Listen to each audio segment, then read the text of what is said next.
नमस्कार दोस्तों, exam pointer में आप सभी का स्वागत है। आइए हम लोग एसएससी जो सीजीएल का सेट कर रहे हैं प्रीवियस ईयर का, उसका सेट आज हम लोग मैथ का स्टार्ट करते हैं। देखिए ये जो है आपका पेपर, ये दिसंबर का है, ठीक है। दिसंबर में ये पूछा गया था 2022 का, ये लेटेस्ट एग्ज़ाम का पेपर है आपका। आइए हम लोग मैथ देखते हैं कि एसएससी सीजीएल ने मैथ किस टाइप का मैथ पूछ रहा है, और बहुत ही आसान और ट्रिकी वे में हम लोग करेंगे, बहुत से ही ट्रिकी वे में। और ऐसा ही देखिए, बहुत सारा क्वेश्चन तो इसमें ऐसा है कि जो कि एलिमिनेट करके ऑप्शन से भी हो जाता है। चलिए हम क्वेश्चन देखते हैं। देखिए हमारा जो पहला क्वेश्चन है 51 नंबर, एक निश्चित राशि पर 3 वर्ष के लिए 14% वार्षिक ब्याज की दर से समान राशि पर समान दर पर 5 वर्ष हुए साधारण ब्याज से 4200 रुपये कम है, राशि ज्ञात कीजिए। देखिए सिंपल से इतना मैंने पढ़ दिया, आप लोगों को कुछ समझ में भी नहीं आया होगा कि मैंने क्या पढ़ा। क्वेश्चन यहाँ सामने है। क्वेश्चन सिंपल सा ये कह रहा है कि 3 वर्ष के लिए 14% की साधारण ब्याज की दर से जो कोई राशि दिया जाता है, ठीक है, और उस पर जो ब्याज आता है और उसी राशि को 5 वर्ष के लिए दे दिया जाए 14% की दर से ही, ठीक है, तो दोनों का जो ब्याज का अंतर है ना, वो 4200 रुपया है ब्याज का अंतर आपका। तो हमें पता करना है कि जो दिया गया था, जो उधार दिया गया राशि कितना था, ठीक है, ये बताना है। एक बार आपने 3 साल के लिए दिया, ठीक है, 14% के रेट से, और एक बार आपने 5 साल के लिए दिया उसी 14% के रेट से। तो जब आपको वो ब्याज दिया आदमी जिसको आप दिए थे, तो उन दोनों पैसा में, ये वाला पैसा में और ये वाले पैसा में 4200 का अंतर आ गया ब्याज में। तो बताना है कि आपने कितना पैसा दिया था, क्वेश्चन ये है, ठीक है। तो देखिए साधारण ब्याज क्या होता है ना, साधारण ब्याज सिंपल सा ये होता है कि आपको ब्याज कितना मिलेगा, जो टाइम में आप रेट से गुना कर दीजिए, जो टाइम है और उसमें रेट से। देखिए ये टाइम है आपका 3 साल का, ठीक है, और रेट है 14% का, तो गुना करिएगा 14 थी 42%, यानी जितना भी पैसा होगा उसका 42% आपको ब्याज मिल जाएगा 3 साल में, ठीक है। मान लीजिए 100 रुपया दिए हैं तो 42 रुपये मिल जाएगा, 42% 100 का। अगर ये देखिए 14 में 5 से कर दिए तो 14 5 70%, ठीक है। और 100 रुपये दिए हैं तो आपको 5 साल में 70 रुपये मिल जाएगा, ठीक है। तो यहाँ पे देखिए ये जो अंतर आ रहा है 4200 का आ रहा है, यानी कितने परसेंट का अंतर है यहाँ पे देखिए। तो ये इस पैसे में और इस पैसे में कितने का अंतर है, 70% और 42% में कितने का अंतर है, 28% का अंतर है। कितने का, 28%। और एक्चुअली में 28% का जो अंतर है ना, वो कितने के बराबर है, 28% का अंतर, जो 28% का अंतर है वो 4200 के बराबर है, ठीक है, 4200 के बराबर। तो 28% बराबर लिख लीजिए 4200, ठीक है। अब कटाते हैं यहाँ से, तो देखते हैं 7 से कटाते हैं तो 7 चौक 28, 7 छक 42, 600। फिर कटाते हैं 4 से, 15 चौका 60, 150, यानी जो 1% का जो वैल्यू है ना, वो आपका आ गया 1% का वैल्यू 150। और जो भी कोई भी राशि अपने आप में कितना परसेंट होता है, 100% होता है, ठीक है। यानी जो आप किसी को उधार दिए हैं जो राशि, वो जो आपका मूलधन है वो अपने आप में कितना परसेंट होता है, 100%। तो 1% का वैल्यू 150, तो 100% का वैल्यू, दो उधर जीरो बैठा दीजिए 150 पर, तो 15,000, ठीक है, 15,000। यानी 100% का जब 1% का वैल्यू 150 तो 100% का वैल्यू 15,000, ठीक है, आपका आंसर। अगला देखते हैं। यदि 450 व्यक्ति एक अपार्टमेंट का निर्माण 20 दिनों में पूरा कर सकते हैं, देखिए 450 पुरुष एक अपार्टमेंट को 20 दिन में पूरा कर सकते हैं बनाकर उसको, तो उसी कार्य को, यानी उसी अपार्टमेंट को बनाना है, तो 30 दिन में पूरा करने के लिए कितने व्यक्ति चाहिए। जब 20 दिन में पूरा करने के लिए 450 चाहिए, तो 30 दिन में पूरा करने के लिए कितना चाहिए, ये पूछ रहा है। तो आपको कुछ नहीं करना है, आपको पता है कि यहाँ पे आप जानते हैं कि m1 इंटू ये d1, ठीक है। m1 होगा मैन कितना है, d1 मतलब कि ये दिन कितने हैं, टाइम कितने घंटे, अगर टाइम होता है कितने घंटे काम कर रहे हैं, तो ये सब होता है किसके बराबर, ये होता है m2 इंटू d2, मतलब ये आदमी अलग और ये वाला समय अलग, बस इस पर पुट कर देना है। यानी ये हो जाएगा कि 450 आदमी 20 दिन में, तो आपको कितने आदमी, वाट आदमी 30 दिन में।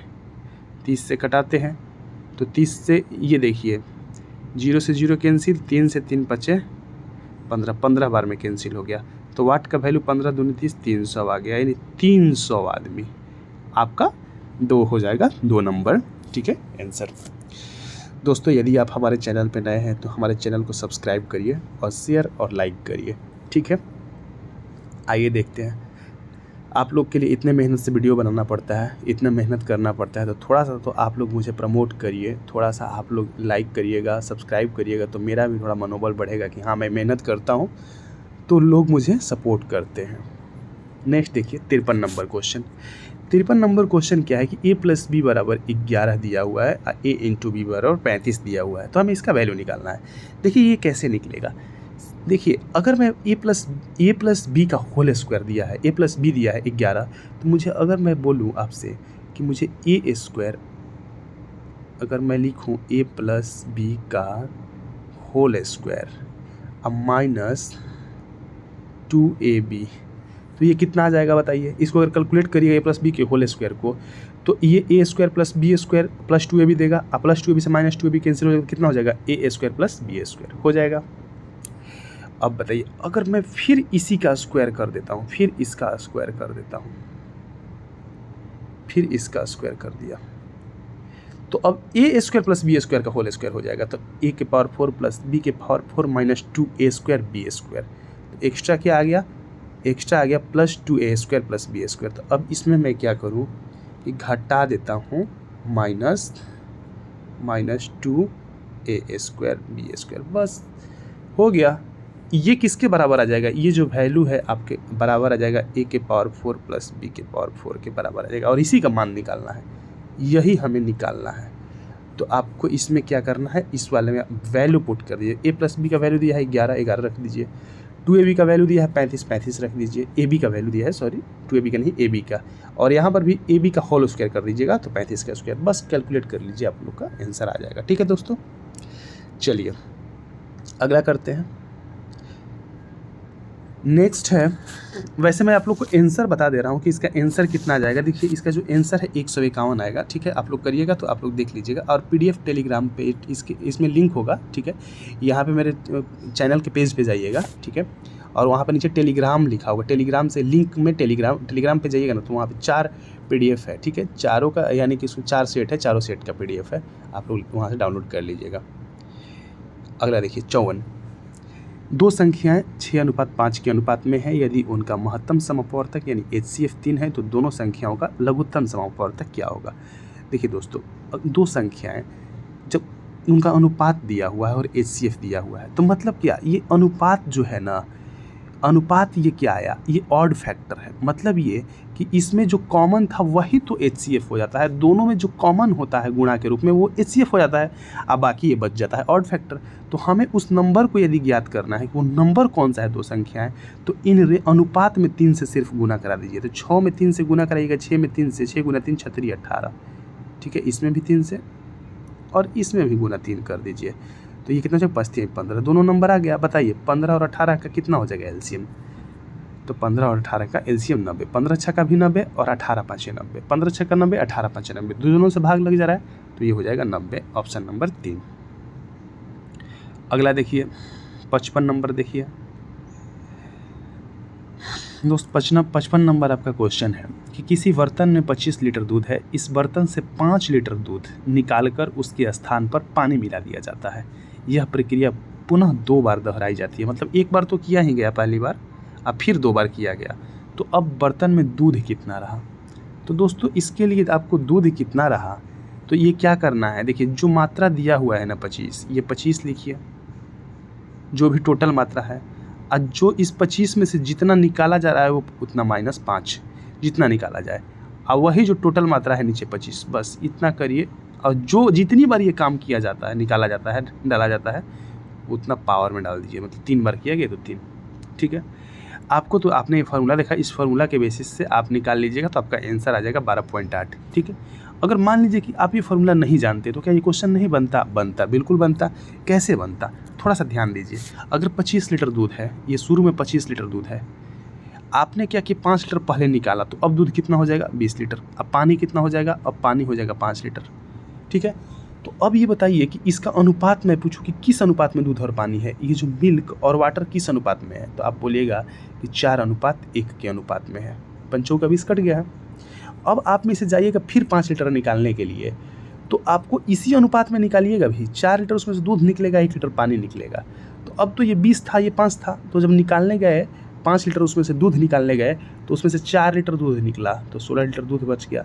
1 लीटर पानी निकला तो 4 लीटर पानी बच गया। ठीक है, अब फिर इसमें 5 लीटर पानी मिला है, तो 5 लीटर जब पानी मिला दिया तो 9 लीटर हो गया। ये तो 16 लीटर ही है। ठीक है, 16 9 कितना हो गया, ये देखिए, ये 25 तो मेंटेन अपना है ही, ये 9 हो गया।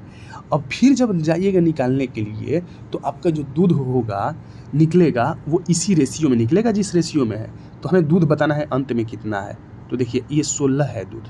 ठीक है, दूध था और निकला कितना, इस रेशियो में निकलेगा, 5 में से इस रेशियो में से निकलेगा, यानी कि 5/16 9 25 गुने 16, ये दूध, इतना दूध निकलेगा। ठीक है, कितना, 5/25। 25 क्यों, इन दोनों को जोड़ दिया 25, मतलब जो रेशियो है रेशियो से भाग दिया और जितना मात्रा है यहाँ पे कर दिया, बस 25। देखते हैं, 5 से इसको कटाएंगे तो 5 3 15 3 और 5 दूनी 10, 3.2 लीटर इस बार निकल जाएगा। तो 16 में से 3.2 निकल जाएगा तो कितना बचेगा, 12.8। देखिए आ गया कि नहीं आ गया, ऐसे भी आ गया।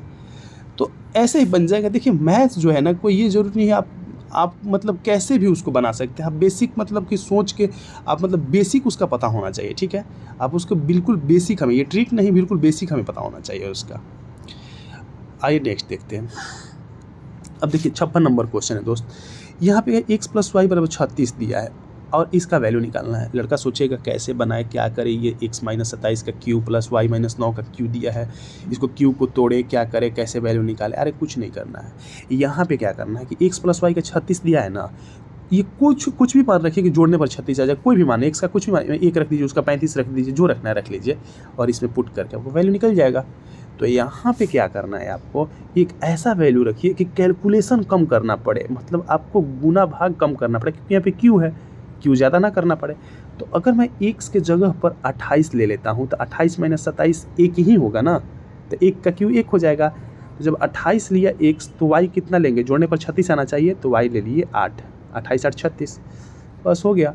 28 में से 27 गया, 1 का क्यू 1। अब यहाँ पे प्लस 8 - 9 -1 का क्यू, देखिए -1 के पावर ऑड है तो -1 का क्यू क्या हो जाएगा, -1 हो जाएगा। तो प्लस माइनस माइनस 1 - 1 1 - 1 = क्या हो जाएगा दोस्त, 0। ठीक है, तो आपका आंसर हो जाएगा 0, यहाँ पे ऑप्शन नंबर 4। आइए अगला देखते हैं। देखिए अगला जो क्वेश्चन है आपका, ये कह रहा है कि 8 कंपनी है, 8 कंपनियों द्वारा बेची गई बाइक की कुल संख्या 2000 है। ठीक है, जैसे P Q R, यहाँ पे P देखिए P है, Q है, R है, S T U V W, ऐसे करके 8 कंपनियां हैं, सब मिला के 2000 बाइक बेचा है। ठीक है, और ये क्या करना है, हमें बताना है क्या कि प्रतिशत में ये दिया है कि मतलब इतने प्रतिशत इन लोगों ने बेचा है। बताना है हमें कि P Q R तथा S द्वारा बेची गई बाइक की औसत संख्या T U V W द्वारा बेची गई बाइक की औसत संख्या के बीच का अंतर क्या है, दोनों के बीच का अंतर क्या है हमें बताना है। देखिए यहाँ पे हम क्या करेंगे, देखिए पहले जोड़ लेते हैं P Q R S कितना परसेंट है, तो 21 19 40 40 20 60 60 5 65%। पहला वाला जो आ गया 65%। ठीक है, अगर 65% ये PQRS का है और टोटल 100% है, तो यहाँ पे TUVW का कितना हो जाएगा, ये हो जाएगा दोस्त 35%। ठीक है, कितना हो जाएगा 35%। और दोनों के बीच का जो अंतर है, हमें अंतर ही बताना है बेचने वाले का ना, तो अंतर दोनों के बीच का अंतर कितना है, 30%।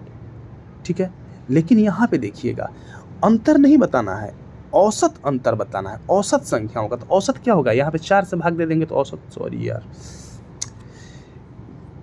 कट गया इतना, देखिए कोई बात नहीं। देखिए 65% आया था, ये हो गया 35%।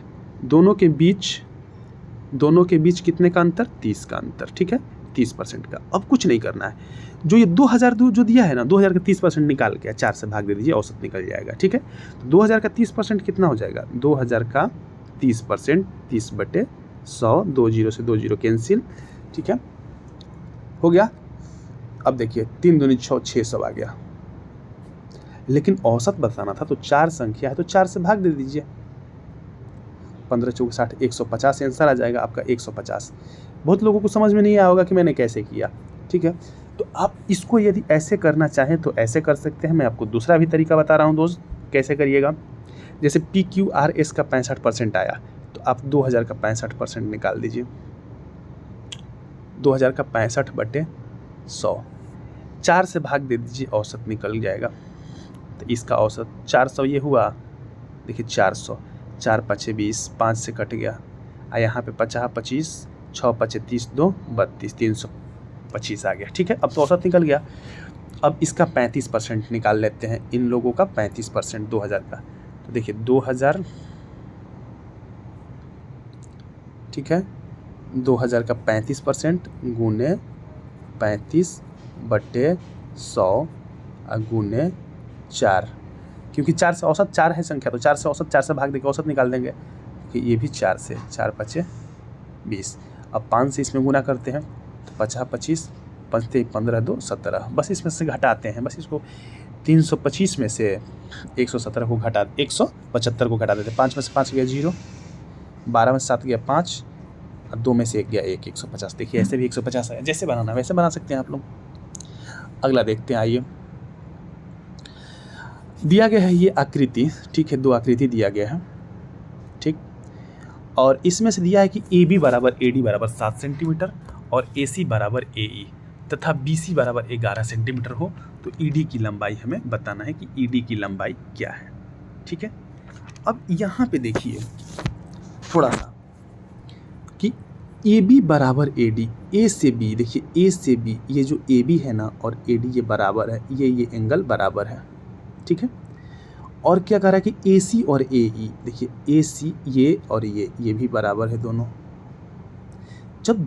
जब किसी त्रिभुज की 2 भुजाएं आपस में बराबर हो, जब दोनों 2 त्रिभुज की 2 आपस में भुजाएं बराबर हो, तो तीसरी भुजा भी आपस में क्या हो जाती है, बराबर हो जाती है।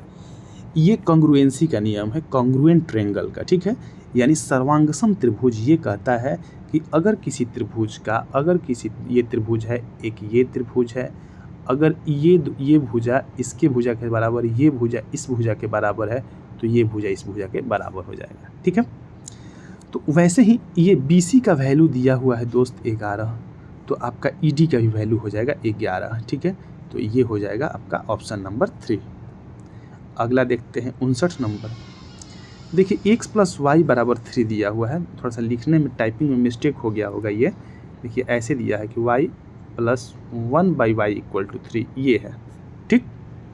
तो हमें इसका वैल्यू बताना है। हम क्या करते हैं कि पहले इसका वैल्यू निकाल लेते हैं, तब उसमें 2 जोड़ देंगे, यानी 1/y³ + y³ का वैल्यू निकाल लेते हैं। तो कैसे निकलेगा, तो आपको पता है कि जब 1/a + a बराबर 3 दिया हो, तो थोड़ा सा लिख रहा हूँ अच्छे से देखिए। अगर दिया हो ऐसे x + 1/x बराबर k, तो x³ + 1/x³ बराबर हो जाएगा kq - 3k। बस ये याद रखिएगा, kq - 3k। अब ये कैसे आया, दोनों तरफ q करने पर, जब दोनों तरफ q करिएगा ना तो ये kq हो जाएगा। और इधर में जो फार्मूला होता है क्या कि 3a + b a × b, तो वही a × b से ये तो x से x कट जाएगा, a + b k के जगह पर तो इधर चला जाएगा, तो ये वैल्यू आ जाएगा, करिएगा तो पता चल जाएगा। बस केवल इतना जानिए कि ये हो जाएगा। अब आपका ये वैल्यू 3 दिया है, तो 3 का क्यू करिएगा तो 27, और 27 - 3 × 3 मतलब 3 का 9, 27 में से 9 गया, कितना हो जाएगा 18, 18 में 2 जोड़िएगा तो 20, यानी आपका आ जाएगा आंसर 20, ठीक है। आंसर हो जाएगा 20। इसका दोस्त वैल्यू जो आया ये आ गया 3 का क्यू - 3 × 3, ध्यान से देखिएगा आप +2। तो जब ये कैलकुलेट करिए तो 18 आ गया, 18 में 2 जोड़िए 20, समझ में आया ना। नेक्स्ट देखिए, इसका वैल्यू बताना है। देखिए tan 60 डिग्री का जो वैल्यू होता है √3 होता है, मतलब 2√3 बटे में यहाँ पे 1 + √3 का स्क्वायर करिएगा तो 3 नीचे में हो गया 4, 2 दूनी का 4 कैंसिल हो गया 2 से, तो ये आपका आ गया √3/2। और √3/2 किसका वैल्यू है दोस्त? ये है आपका sin 60 डिग्री का, ऑप्शन नंबर 3। अगला देखते हैं। देखिए, दिया गया बार ग्राफ 2003 के दौरान विभिन्न व्यय शीर्षों के तहत एक कंपनी के व्यय का प्रतिशत विवरण है। मतलब किसी कंपनी का ये जो खर्च कर रहा है उसका प्रतिशत विवरण दिखा है, जैसे कि बुनियादी ढांचा पर इतना, परिवहन पर इतना, विज्ञापन पर, कर पर, टैक्स पर, शेष और यहाँ पे विकास पर, वेतन पर, ऋण और ब्याज पर, ऐसे लिखा है। अब पूछ क्या रहा है क्वेश्चन, देखिए, यदि ऋण पर ब्याज की राशि 3.15 करोड़ है तो वेतन, करों और बुनियादी ढांचों पर व्यय की कुल राशि क्या है? देखिए, ये ऋण और ब्याज पे आपको कितना परसेंट है? 17.5%। ठीक है, तो आप ये देखिए कि पूछ रहा है क्या, आपसे पूछ रहा है कि ये देखिए, वेतन, कर, बुनियादी ढांचा, तो वेतन कौन सा हो गया? ये वाला वेतन। देखिए ये कितना परसेंट है? ये देखिए कितना परसेंट? 20%। वेतन का हो गया 20%। अब देखिए कर कितना है? 10%। 20 10 30। बुनियादी ढांचा ये 30 20 50। जब 17.5% का वैल्यू, 17.5% का वैल्यू आपको दिया है कितना? 3.15। ठीक है, तो आप बता सकते हैं कि नहीं कि 50% का वैल्यू क्या होगा? बस यही तो बताना है। 17.5% का वैल्यू इतना, तो 50% का वैल्यू आप निकाल दीजिए। 3.15 बटा में 17.5 गुने 50 करके निकाल दीजिएगा, आ जाएगा आंसर। कटाइएगा तो आपका 9 करोड़ आ जाएगा। ठीक है, अगला देखिए, tan 40 डिग्री का मान बताना है कि क्या होगा। दोस्तों ऐसे तो याद रख लीजिएगा, तो tan 40 डिग्री तो चलो ठीक है, इतना लंबा तो याद होगा नहीं, आपसे 90 तक याद किए होंगे सबका। तो इसको क्या करिए ना कि देखिए, मैं थोड़ा सा बता रहा हूँ आपको। देखिए क्वाड्रेंट है ये, ठीक है, ये है एक्स एक्सिस, ये है वाई एक्सिस, ये एक्स वाई। अब यहाँ से देखिए ऐसे,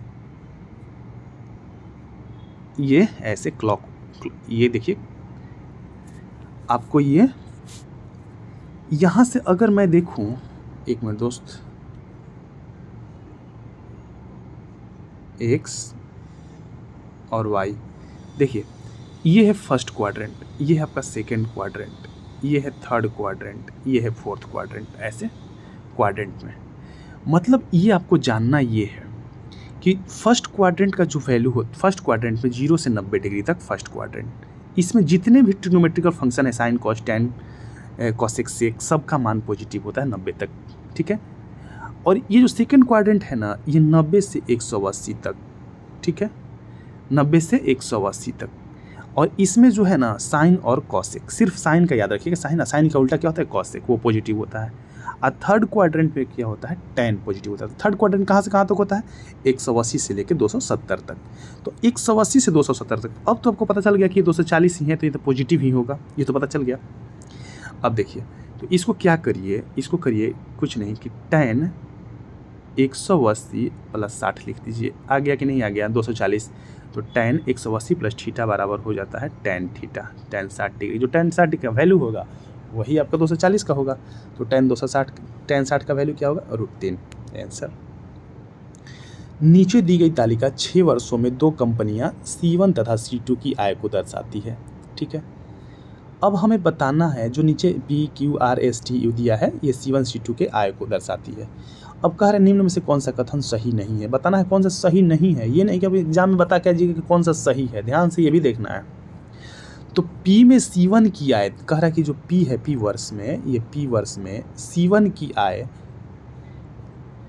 Q वर्ष में C2 की आय का, Q वर्ष में देखिए, Q वर्ष में C2 की आय का 33.33% है। अब आप बताइए, P में C1 की आय कितना है? 750। और Q में C2 की आय कितना है भाई? तो ये है आपका 250। क्या ये Q का, ये इसका 33% है? ये तो ढाई, इसका तो कितना 250, ये 250 500, ये तो कितना परसेंट हो जाएगा, ये आपका 300% हो जाएगा। अगर आप निकाल रहे हैं कि 750 ये 250 का कितना परसेंट है इंटू 100, तो अब देख सकते हैं 3 बार में कैंसिल हुआ तो 300% है, ये 33%, ये गलत है। ठीक है, ये गलत है। अगला देखते हैं। अगला कह रहा है कि टी वर्ष में C1 तथा C2 की औसत आय 400 है। देखिए टी वर्ष में C1 तथा C2 की आय, देखिए टी वर्ष में C1 तथा C2 की आय का औसत, देखिए दोनों को जोड़िएगा तो 530 और 270 को मिलाकर 800 होगा। अब इनका औसत आय मतलब जो जितना कंपनी होता है भाग दीजिए, 2 से भाग दे दीजिए तो 400, वो तो सही है। यानी कि आपका कथन जो निष्कर्ष जो 2 है वो सही है। तो पूछ रहा है कि गलत कौन है, तो केवल 1 गलत है आपका। इसमें क्या हो जाएगा दोस्त, केवल 1। अगला क्वेश्चन देखिए। एक वस्तु पर 15% और 12% की 2 क्रमागत छूट किस एक एकल छूट के बराबर है। देखिए किसी वस्तु का आपको मैं बताया था, आप पिछला वीडियो देखे होंगे, 2 क्रमागत छूट देना है तो कुछ नहीं करना है। क्रमागत छूट के लिए x + y माइनस x गुने y बटा 100। ये x y है क्या, 2 जो छूट है, एक x बराबर 15 y बराबर 12, बस पुट कर लीजिए, आंसर आ जाएगा। अगर क्रमागत वृद्धि बोले तो ये जो माइनस आपको दिख रहा है ना, यही सिर्फ प्लस हो जाता है, कुछ नहीं है। देखिए 15 12 27, अब 15 गुना 12 180, 0 से 0 कैंसिल, 18 बटा 10 यानी 1.8, तो 27 माइनस 1.8 बराबर 25.2 आपका हो जाएगा ये वाला आपका आंसर। ठीक है, इसके लिए पेन चलाने की भी ज़रूरत नहीं था, आप लोग ऐसे ही बना लेते हैं। 65 देखिए दोस्त, 65 नंबर है कि 18 सेंटीमीटर व्यास वाले किसी तांबे के एक गोले से 6 मिलीमीटर व्यास वाले एक तार का निर्माण किया जाता है। निर्मित तार की लंबाई बताना है। ठीक है, देखिए पहला तो ये कि गोले का आयतन क्या होगा, जितना इसका आयतन होगा गोले का, जो तार वाला जो हम बेलन के आकार का जो हम बना रहे हैं, ठीक है, तो वो भी किस आकार का हो, बेलन के आकार का है, तो बेलन के आयतन उसके आयतन के बराबर होगा दोनों का, क्योंकि दोनों का वॉल्यूम बराबर होगा। ठीक है, तो हम कंपेयर कर देते हैं। देखिए तो जो गोले का आयतन होता है ये होता है 4/3 पाई आर क्यू, इसका जो आयतन होता है बेलन का वो होता है pi r square h, pi r square h. बस कुछ नहीं करना है दोस्त। यहाँ पे देखिए पाई से पाई ये तो समान वैल्यू है, इसका कट जाएगा। अब तो किसी का कोई समान वैल्यू नहीं है। अब देखिए यहाँ पे क्या दिया है, 18 सेंटीमीटर व्यास, तो इसका व्यास 18 है तो इसकी त्रिज्या कितना हो जाएगा, 9 हो जाएगा, तो यहाँ पे 9 कर दीजिएगा। अब इसको क्या करिएगा, 4/3 9 का क्यू बराबर, देखिए ये 6 मिलीमीटर व्यास है तो इसका क्या हो जाएगा, 3 हो जाएगा। कितना हो जाएगा दोस्त, इसका 3 हो जाएगा इसका त्रिज्या। लेकिन ये 3/10 करिएगा, क्यों, क्योंकि इसको भी सेंटीमीटर में बदलना है। ठीक है, दोनों को एक ही यूनिट में करना है। 3/10 का स्क्वायर इंटू एच, बस। और इसी एच का आपको वैल्यू निकाल लेना है कटा के, जो आपका कटाने के बाद आएगा वही आपका आंसर होगा। ठीक है, 65 नंबर है ना, 65 का आपका आंसर जो है दोस्त 108 आ रहा है। ठीक है, मैं बता दे रहा हूँ क्योंकि अब बनाइएगा तो आपका भी आंसर मैच करना चाहिए। 108 आ रहा है। ठीक है, 108 मीटर। अगला देखिए,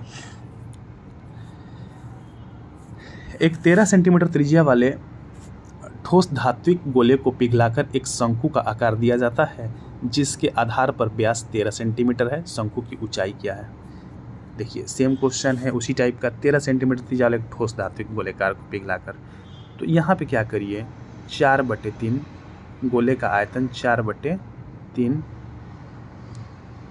4/3 पाई आर क्यू।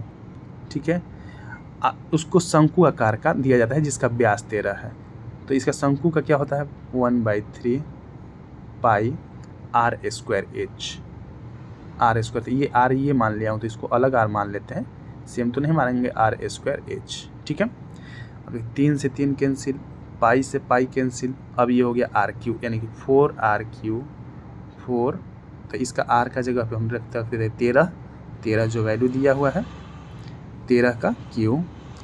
अब ये जो 13 सेंटीमीटर उसका भी दिया हुआ है, व्यास दिया है, तो हम इसका रेडियस कितना लिख जाएंगे, 13/2 का स्क्वायर इंटू एच। ठीक है दोस्त, यहाँ तक तो हो गया। अब आप कैलकुलेशन करिएगा, जो आएगा वो आपका आंसर हो जाएगा। वैसे मैं आपको आंसर बता दे रहा हूँ, आंसर आपका हो जाएगा 208। कितना हो जाएगा दोस्त?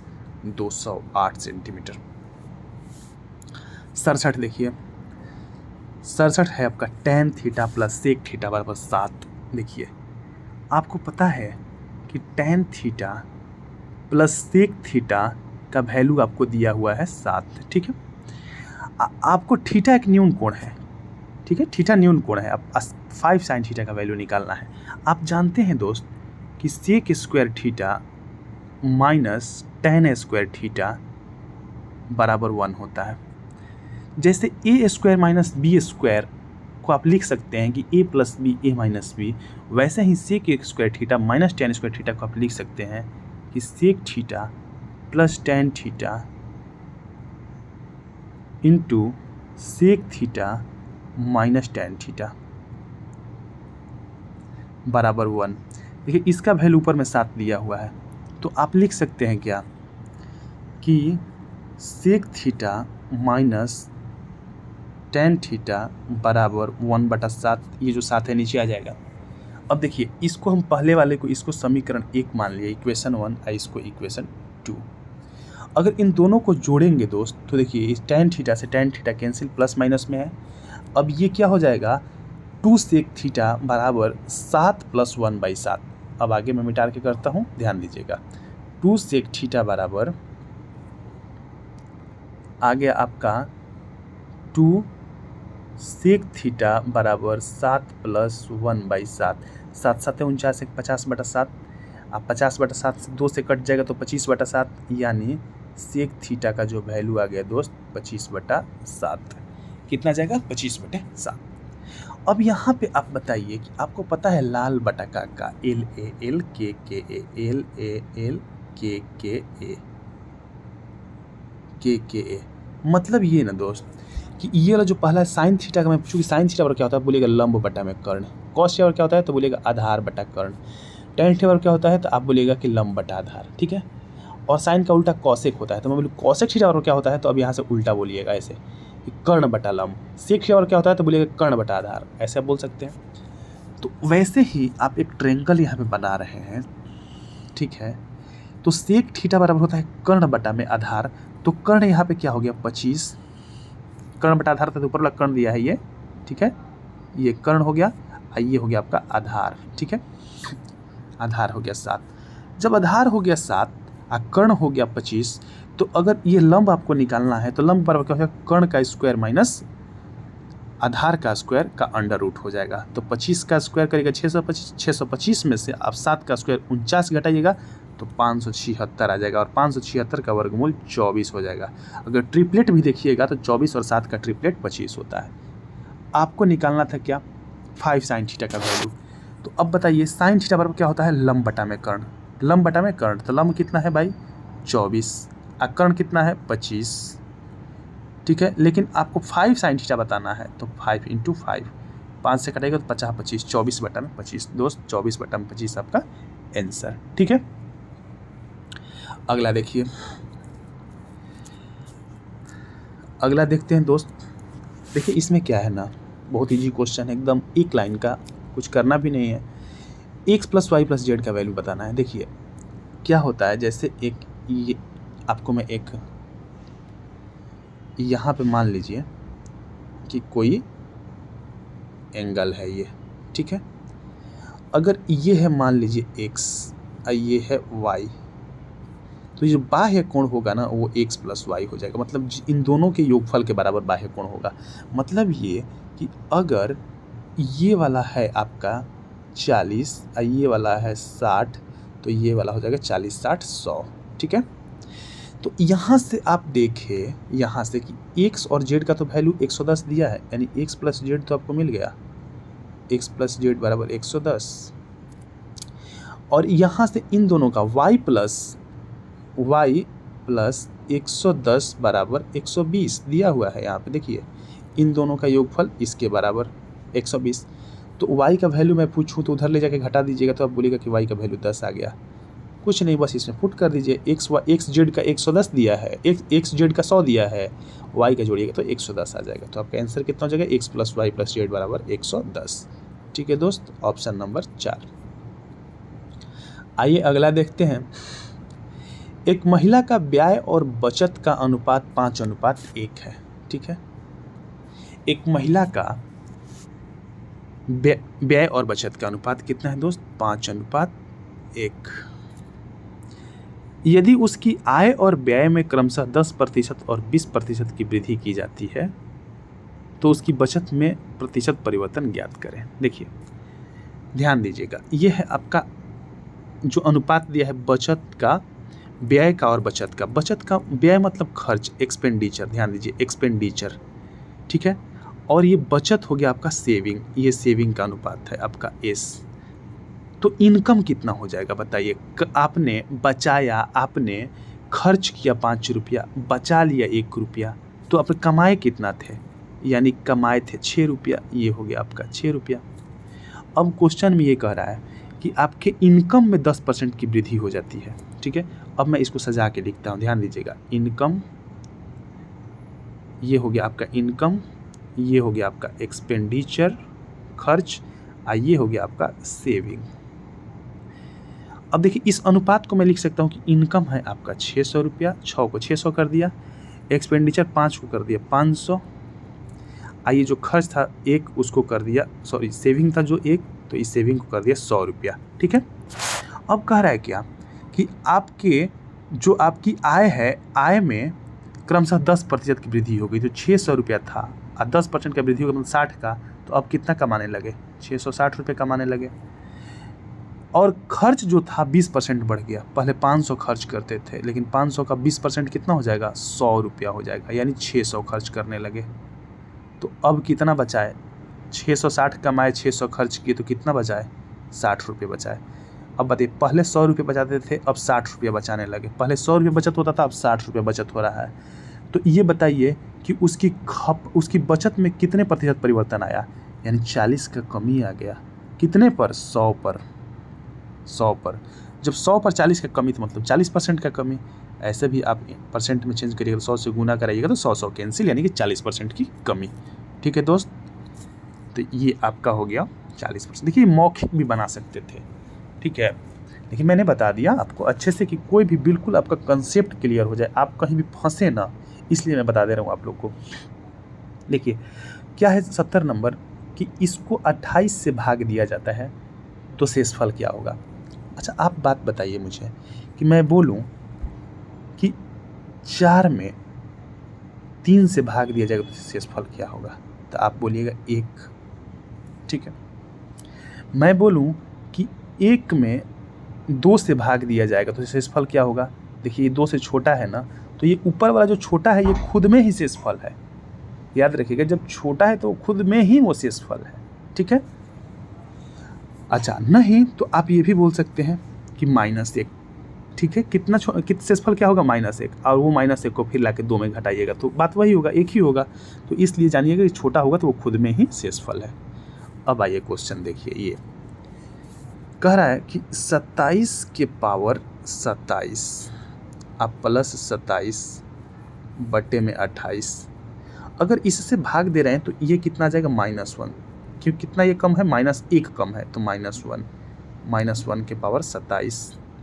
ये कितना कम है तो ये 27, तो ये भी हो जाएगा -1, यानी प्लस -1। ठीक है दोस्त, ये भी हो गया -1।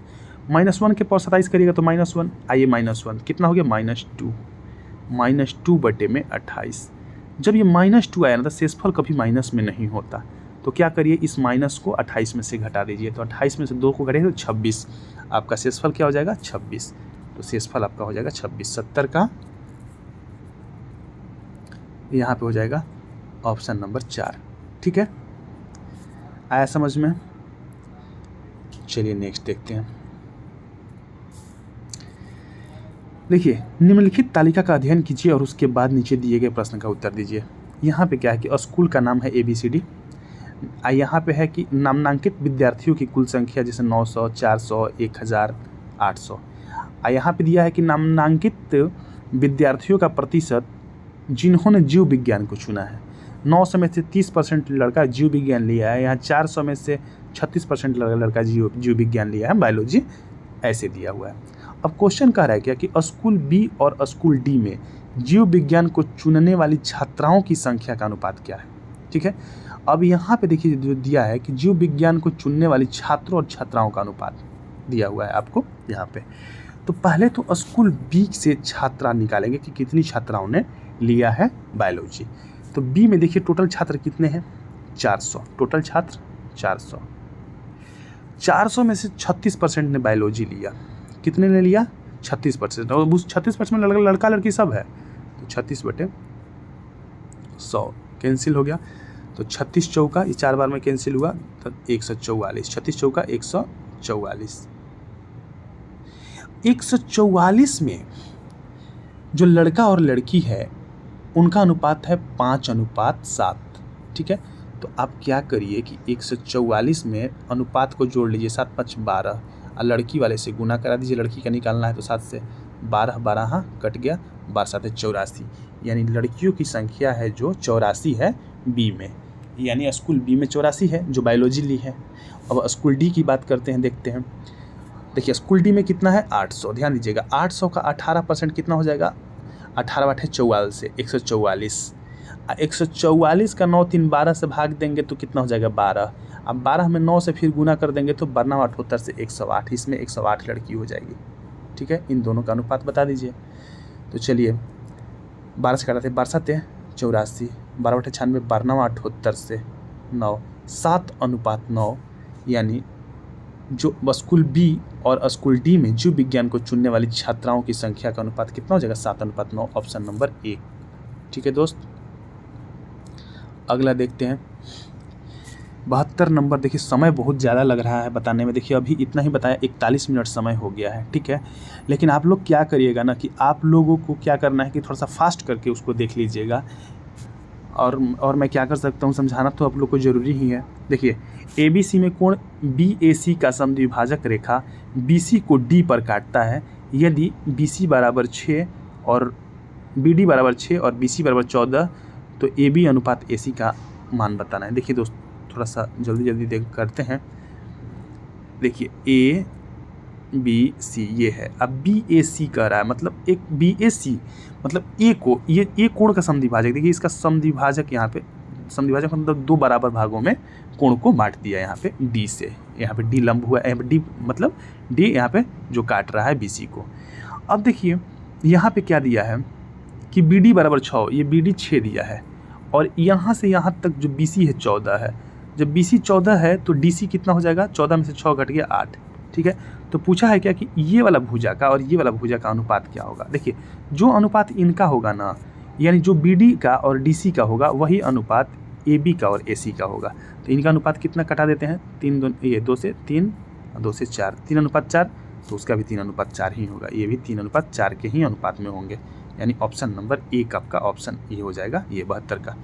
73 देखते हैं। देखिए एक किसी कार्य को पूरा करने में B से 4 गुना अधिक समय लेता है। कितना, 4 गुना अधिक, 4 गुना अधिक B से, या C से 5 गुना अधिक समय लेता है। एक काम को एक साथ काम करते हुए वे 4 दिन में काम समाप्त कर सकते हैं। B अकेले कितने दिन में काम पूरा कर सकता है। देखिए दोस्तों क्या करना है आप लोगों को, यहाँ पे जैसे A और B का अनुपात निकाला जाए, समय का A अनुपात B का, तो कह रहा है कि एक जितने काम को A किसी कार्य को पूरा करने में B से 4 गुना लेता है। B से 4 गुना मतलब B ने 1 लिया समय ना, तो A ने 4 लिया। ठीक है, ये हो गया समय का अनुपात। अगर ये समय का अनुपात है तो इनकी क्षमता, देखिए जो ज़्यादा समय लेगा उसका क्षमता कम होगा। अगर क्षमता का अनुपात निकालूँ एफिशिएंसी का, तो इसका एफिशिएंसी 1 हो जाएगा, इसका 4 हो जाएगा। ठीक है, क्षमता। अब देखते हैं, कह रहा है कि A किसी कार्य को पूरा करने में B से 4 गुना अधिक या C से 5 गुना। अगर A अनुपात C की बात किया जाए तो ये 5 और ये 1। ठीक है, अगर इनकी एफिशिएंसी देखा जाए दोस्त तो ये हो जाएगा 1 और 5। देखिए यहाँ भी A का एफिशिएंसी 1, यहाँ भी A का एफिशिएंसी 1, यहाँ पे B का एफिशिएंसी 4, यहाँ पे C का एफिशिएंसी 5। अगर मैं आपसे पूछूं कि A, B और C का एफिशिएंसी का अनुपात बताइए, ठीक है, तो क्या बताइएगा, आप बोलिएगा कि 1:4:5, यही बोलिएगा। और देखिए 1, 4, 5 है। अब ये तीनों जब मिल जाते हैं तो इनका एफिशिएंसी कितना हो गया, 5, 4, 9, 1, 10। आज 4 दिन में काम को ख़त्म कर लेते हैं। तो 10 × 4 = 40, यानी कि काम हो गया 40। काम टोटल कितना हो गया दोस्त, 40। काम कितना हो गया, 40। अब कह रहा है कि बी अकेले उस काम को कितने दिन में पूरा कर देगा। तो बी का एफिशिएंसी कितना है, 4। 40 में 4 से भाग दे देते हैं, तो 4 से कट गया कितने बार में, 10 बार में, यानी 10 दिन में ये पूरा करेगा अकेले बी। तो आपका हो जाएगा ऑप्शन नंबर 1। अगला देखते हैं। एक तैराक एक बिंदु P से धारा के विपरीत 6 मिनट तक तैरता है और फिर अगले 6 मिनट के लिए धारा के साथ तैरता है और एक बिंदु Q पर पहुंच जाता है। ठीक है, यदि P और Q के बीच की दूरी 120 मीटर है तो धारा की चाल क्या होगा। देखिए, मान लीजिए ये P है और ये Q है, इन दोनों के बीच की दूरी 120 मीटर है। ये P ने पहले क्या किया, अच्छा ये बताइए, जब ये नदी है, मान लीजिए ये नदी, तो ये धारा के विपरीत चल रहा है, एक बार धारा के समान में। तो ये कैसे हो सकता है कि एक बार अगर विपरीत जा रहा है, तो मान लीजिए कि कहीं इस साइड में गया होगा, एक बार P से Q की तरफ जाने में वो P से इस साइड में जा रहा है। जब उसको पता चला कि मुझे Q की तरफ जाना है तो फिर वो लौटा और Q की तरफ चलने लगा। ठीक है, और वो पहुंच गया। क्यों? क्योंकि अगर ऐसा नहीं हो सकता है कि ये आधा ये जाए, P से Q में जाने पर एक बार धारा के विपरीत जाए, एक बार धारा के दिशा में जाए और Q पे पहुंच जाए, ऐसा तो नहीं होगा।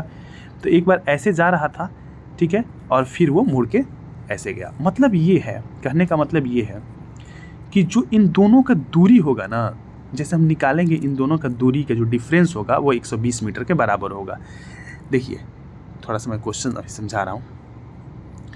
जैसे जब वो धारा के विपरीत गया, तो मान लीजिए कि धारा का चाल है x, धारा का चाल व्यक्ति का चाल है जो मान लीजिए x और धारा का चाल है y। तो जब विपरीत जाएगा तो दोनों का क्या हो जाएगा, डिफरेंस हो जाएगा। ठीक है, चाल गुना जो समय होगा ना, चाल गुना जो समय होगा ये होगा दूरी।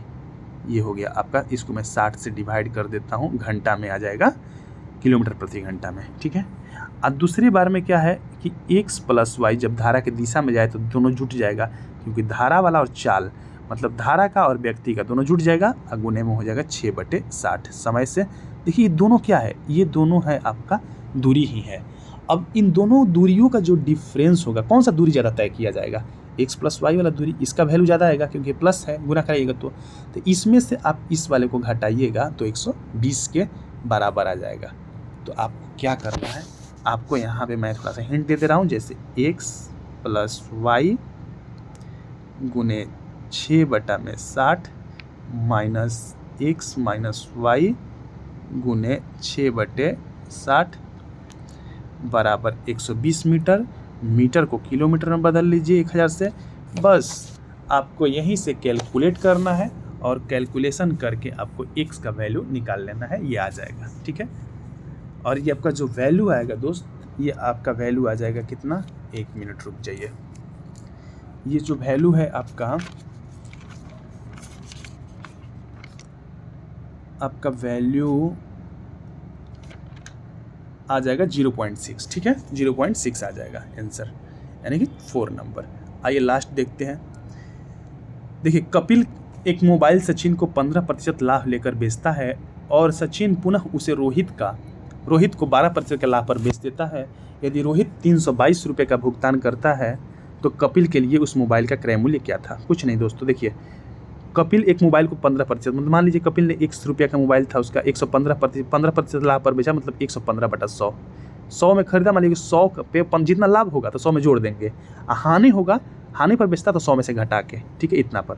अब इसने क्या किया, 12% के लाभ पर रोहित को बेच दिया, तो 112, 100 में 12 को जोड़ दिए बटा 100। इसके लिए उसको पैसा कितना मिला, 322। बस कटा लीजिएगा कैलकुलेशन करके, जो x का वैल्यू आएगा कटाने के बाद वही आपका आंसर हो जाएगा। ठीक है, और ये कटाइएगा तो आ जाएगा 250 आंसर। ठीक है दोस्त, चलिए दोस्तों, वीडियो देखने के लिए बहुत बहुत धन्यवाद।